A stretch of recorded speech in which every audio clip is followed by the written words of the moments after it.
Yo, what's the deal? What's the deal? It's your boy, who is Hendo, and we back talking sports. So, shout out to Dreamers Pro because he said something in his community that I really want to talk about too. Um, as you know, the Lakers, they straight trash.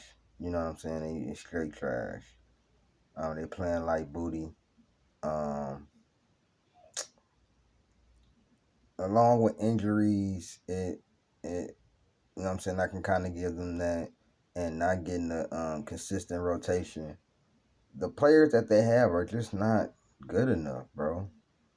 And they're not getting a consistent diet. And I don't think they're practicing enough, honestly. I think a lot of these guys ain't practicing enough. But be that as what it may. The Lakers are not a good team right now. They lost 5 in a row. They are now out of the play-in. They was one spot, one win above my Warriors, but now my Warriors are into the play-in spot. But that's not what I wanted to talk about. Dreamers Pro said something, and I wanted to know the same thing. Okay, so let's break this down. Let me ask y'all a question. If Darvin Ham is a bad coach, right? As a lot of Laker fans are saying, as the media is saying, you know what I'm saying, that he should be the blame and everything like that. Okay. So if Darvin Ham is a bad coach, or he don't know what he's doing, or his rotations is terrible, he should be fired, so on and so forth, right? Why did the Lakers hire them if they wanted somebody who can handle everything? You know what I'm saying? They wanted a player's coach or whatever like that. Or they wanted a championship coach.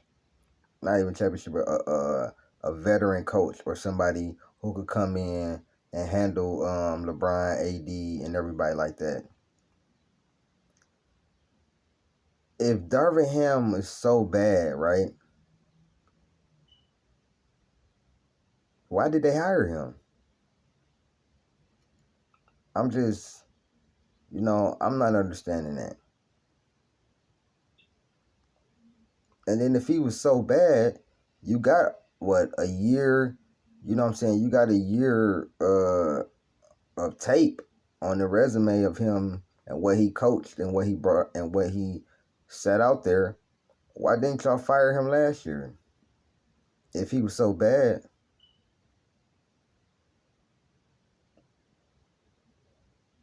If he was so bad last year, how did he get them to the Western Conference Finals?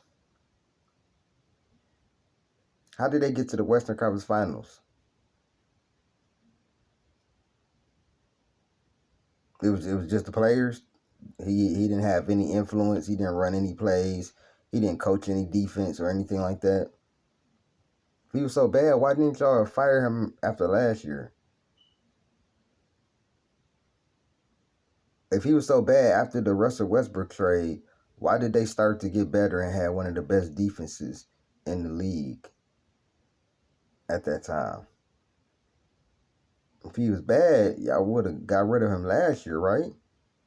If he was as bad as y'all said he was. And why would y'all say they had the best offseason and say that they were contenders before the season started if Darvin Ham was such a bad coach? You normally don't say that teams are a contender that don't have to have bad coaching. And, you know what I'm saying? So I'm just kind of confused. I'm just a little confused on where we went from the best offseason and contenders to now we need to fire the coach and get a trade. Nah, that ain't what it is. See, what it is I'm going to tell y'all the X factor on why it didn't turn into the Darvin Ham getting up out of here. You know why? Because they can't blame AD. See? AD is playing out of his mind. He's 25-10 on like three and some change on some blocks. AD's showing up more than ever. This the best AD they didn't had since the bubble. So they can't blame AD. And then Austin Reeves, he actually doing what he's supposed to do. He got back into the start lineup. So they have no one to blame. And when you have no one to blame, you know they're not going to blame he who I will not name.